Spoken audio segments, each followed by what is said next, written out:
مال road کے اوپر اگر کوئی نشانی ہے جو پاکستانی قوم کے عزم کی نشانی ہے، ہمت کی نشانی ہے اس پورے مال روڈ کے اوپر، تو وہ وابڈا کی سربلند بلڈنگ، میری کہانی وابڈا کی سربلند بلڈنگ سے متعلق ہے۔ وہ وابڈا جو 1958 میں قائم کیا گیا، وہ وابڈا جس نے پاکستان کے شہروں میں، گلیوں میں، دیہاتوں میں، گاؤں میں بجلی پہنچائی، جس نے پاکستان کی صنعتوں کو بجلی دی، جس نے ڈیم بنائے، پانی فراہم کیا، پاکستان کے کھیتوں کو سرسبز و شاداب کیا۔ 1986 تک یہ وابڈا پورے پاکستان کو سستی بجلی دیتا تھا، پانی دیتا تھا، صنعتیں چلتی تھیں۔ اور یہ وابڈا سارا کام کیسے کرتا تھا آپ کو معلوم ہے؟ میں بتاتا ہوں۔ پاکستان کی حکومت اس کو ایک رقم دیتی تھی سالانہ بجٹ کی صورت میں، اور یہ وابڈا پاکستان کی حکومت سے لینے والے بجٹ کو سال کے بعد نفع کے ساتھ واپس کرتا تھا۔ کیا کرتا تھا؟ واپس کرتا تھا۔ آپ کو بجلی ملتی تھی، آپ کے گھر 600-700 روپے کا بل آتا تھا۔ یہ کماؤ پوت تھا۔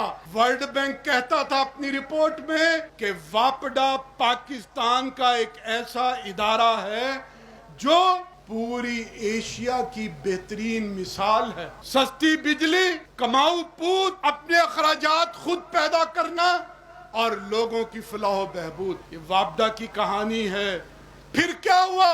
اس وابڈا پر کرپٹ حکمرانوں کی نظریں لگ گئیں، للچائی ہوئی نظریں۔ وابڈا کے اختیارات چھین کر وزارت پانی اور بجلی کے پاور ڈویژن میں منتقل کر دیے گئے۔ بے نظیر موجود تھی، انہوں نے یہ کام کیا، پہلی پالیسی دی، وابڈا کے اختیارات پاور ڈویژن میں منتقل کرتے ہوئے آئی پی پیز کو لے کر آئے۔ اور یہ وہ وقت تھا جب نواز شریف نے پورے ملک میں ہنگامہ کیا اور یہ کہا کہ rental power I P Ps نامنظور۔ نواز شریف نے کہا زرداری 10% ہے۔ میرے بھائیوں اور دوستوں، پھر کیا ہوا؟ بے نظیر کی حکومت چلی گئی، نواز شریف کا دوسرا دور حکومت آیا۔ لوگ سمجھتے تھے آئی پی پی سے جان چھڑے گی، لیکن نواز شریف نے کیا کیا؟ 1993 میں وابڈا کے مزید بالوں پر کاٹ دیے، مزید آئی پی پی کو شامل کر دیا، این ٹی ڈی سی بنی، ڈسکوز بنی، نیپرا بنی، پرائیویٹ کمپنیاں۔ یہ پرائیویٹ کمپنیاں کیوں بنتی تھیں؟ آج کل اب تک بنتی ہیں۔ میٹ کمپنی، ویسٹیج کمپنی اس لیے بنتی ہیں کہ وابڈا کا چیئرمین 2-2.5 لاکھ روپے لیتا تھا، نیچے سے آتا تھا، اپنی من مرضی کرتا تھا، حکمرانوں کی بات نہیں مانتا تھا، کہتا تھا کھڈے لائن لگانا ہے تو لگا دو۔ یہ جب این ٹی ڈی سی بنی، ڈی سی اوز بنی اور نیپرا بنی، لاکھوں روپے کی تنخواہیں مراد، صدر پاکستان سے بھی زیادہ ان کو تمام سہولتیں دی گئیں۔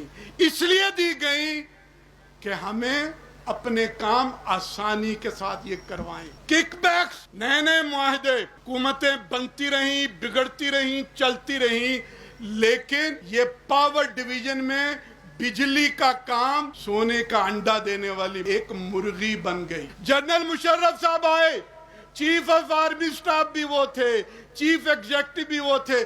4 سال تک انہوں نے وزارت پانی اور بجلی بھی اپنے پاس رکھی، چونکہ پاور ڈویژن وہاں پر موجود تھا۔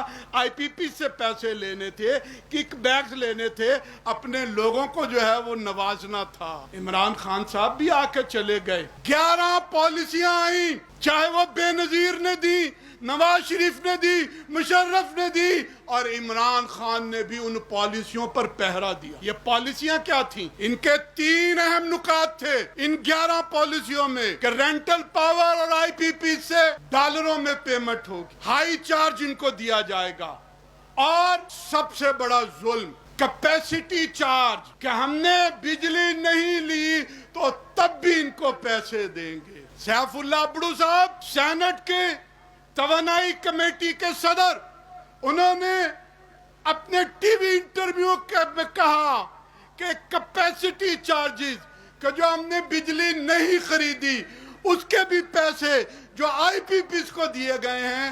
8,500 ارب، 2 ارب نہیں، 100 ارب نہیں، 1,000 ارب نہیں، 8,500 ارب آئی پی پیز کو کیپیسٹی چارجز کی بنیاد کے اوپر پچھلے 20 سالوں میں دے دیے۔ لعنت ہے ان لوگوں پر۔ پنڈی والوں، اسی مال روڈ کے اوپر ایک جنا ہاؤس ہے جس کی توہین پر تم بہت کچھ کر رہے ہو، غداری کے مقدمات بناتے ہو۔ میں تم سے پوچھتا ہوں، قائد اعظم کا جو یادگار پاکستان ہے اس کے خزانے کے ساتھ جو اتنی لوٹ مار ہو گئی اس کا حساب کون لے گا؟ ہمیں ڈراتے ہیں کہ آئی پی پیز کے ساتھ معاہدے ہیں، ہم تبدیل نہیں کر سکتے۔ چیٹ جی پی ٹی پہ چلے جاؤ، وہ بتائے گا کہ انٹرنیشنل لا موجود ہے آربیٹریشن کا۔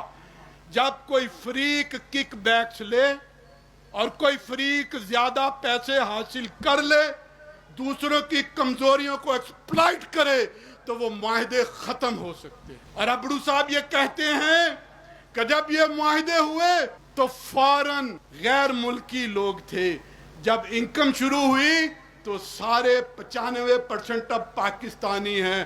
ان 95% پاکستانیوں کو پکڑو اور انہیں جیلوں میں ڈال دو، میں کہتا ہوں یہ اگلے دن سارے پیسے آپ کو واپس کریں گے۔ Forensic audit کرواؤ۔ نواز شریف صاحب، آپ 2018 میں دوبارہ آئے، جو آئی پی پیز کے ساتھ ظلم کیا، ایل این جی قطر کے ساتھ معاہدہ کیا، معاہدہ کرتے ہوئے یہ بعد میں خیال آیا کہ وہ جب ایل این جی آئے گی تو کراچی میں ٹرمینل بھی بنے گا۔ کراچی کے ایک پارٹی کے ساتھ ٹرمینل بنانے کا معاہدہ ہوا، اخبارات میں خبریں آئیں، یہ کہا گیا 3 ارب کے ساتھ یہ ٹرمینل بنے گا۔ ایک ہفتے بعد کہا گیا نہیں، 3 ارب نہیں، 13 ارب کے ساتھ یہ ٹرمینل بنے گا۔ 2 دن کے بعد خبریں آئیں کہ 13 ارب نہیں، 130 ملین ڈالر کے ساتھ فورن انویسٹمنٹ آئے گی اور یہ ٹرمینل بنے گا۔ 130 ملین ڈالر مان لیا، تم نے ٹھیکے دے دیے، لیکن اس میں کیا کیا؟ اس میں یہ کہا ٹرمینل استعمال کریں یا نہ کریں، ہم اس کمپنی کو 3,25,000 ڈالر، 3,25,000 ڈالر روزانہ دیں گے، روزانہ دے رہے ہیں، 15 سال تک دیں گے۔ مراد یہ ہے کہ 1.5 ارب ڈالر وہ کمپنی فائدہ اٹھا گئی، 1.5 ارب ڈالر۔ آپ 1 ارب ڈالر کے لیے پیچھے پھرتے ہیں آئی ایم ایف کے، ورلڈ بینک میں، اور آپ اپنی جیبوں سے لٹا رہے ہیں۔ اور شہباز شریف کو پتہ لگا، اس نے کہا کہ روزانہ 3.25 لاکھ ڈالر دے رہے ہیں، اس نے ایک اور کمپنی کو ٹھیکہ دے دیا، اور اس ٹھیکے کے بدولت 2,24,000 ڈالر روزانہ اب ہم انہیں دے رہے ہیں۔ ٹرمینل استعمال کریں یا نہ کریں، کیپیسٹی چارجز کی بنیاد کے اوپر گویا 5 لاکھ ڈالر روزانہ پاکستان کی حکومت ان 2 کمپنیوں کو دے رہی ہے۔ چونا لگانا کتنا آسان ہے، اور یہ سمجھانا کہ اس قوم کو چونا لگایا جا رہا ہے کتنا مشکل ہے۔